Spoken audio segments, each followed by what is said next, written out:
Hi అండి. కుమారి ఆంధ్ర రుచులకి స్వాగతం. ఈరోజు డిఫరెంట్గా మనం దోశలు వేసుకుందాం. ఇవి పెసలు, మొలకల పెసలు అన్నమాట. మొన్న నానబెట్టి నేను నైట్ ముడేసేసాను. ఈ క్లాత్కి ఇలా ముడి వేసేసి ఓ పక్కన పెట్టాను.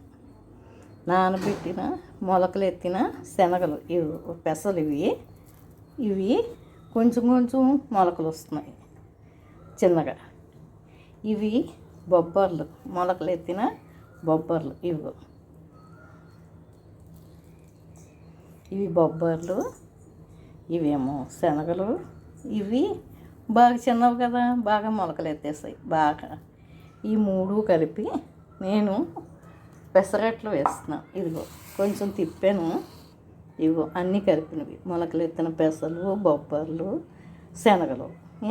దానికి తగ్గట్టు పచ్చిమిర్చి వేసుకున్నాను. అల్లం ముక్క వేసుకున్నాను. జీలకర్ర వేసుకున్నాను. అర స్పూను, పావు స్పూను సాల్ట్ పడింది. మిక్సీలో తిప్పేసిన తర్వాత మళ్ళీ కలుసుకుందాం. ఇదిగోండి, స్టవ్ వెలిగించి పెనం కాలిన తర్వాత నూనె వేసుకొని, నూనె వేడెక్కిన తర్వాత ఇలా వేసుకుని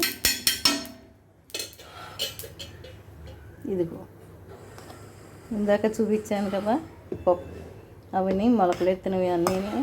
ఈ గ్లాసు నీళ్లు పడ్డాయి. కొంచెం ఈ గ్లాసు నీళ్లు పోసుకొని ఆడుకున్నాం. ఇలా ఉంది. కొంచెం గట్టిగా ఉందనుకుంటే ఇంకొంచెం నీళ్ళు పోసుకోవచ్చు.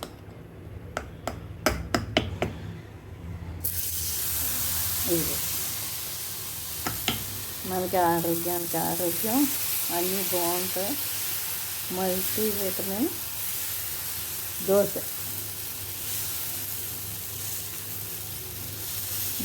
ఇది అల్లం చట్నీతోటి, టమాటా చట్నీతో అలా తింటే బాగుంటుంది. చక్కగా ఏ చట్నీ అయినా బాగుంటుంది. కాలేక తిరగేసుకుందాం. చట్నీలోనే పచ్చిమిర్చి, అల్లం అన్నీ వేసేసాను కదా. నేను పైన ఉప్పినే కొంచెం జీలకర్ర జల్లుకుంటున్నాను.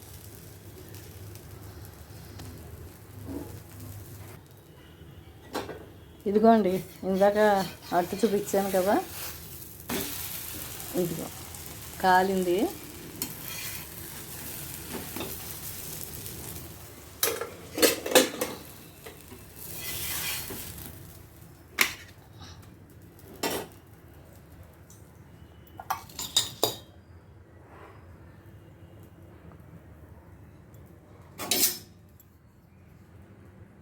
టమాటా చట్నీ చేశాను.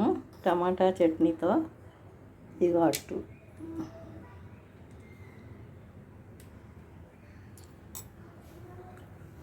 అల్లం పచ్చడి. మీరు కూడా ట్రై చేయండి. ఇలా బాగుంది.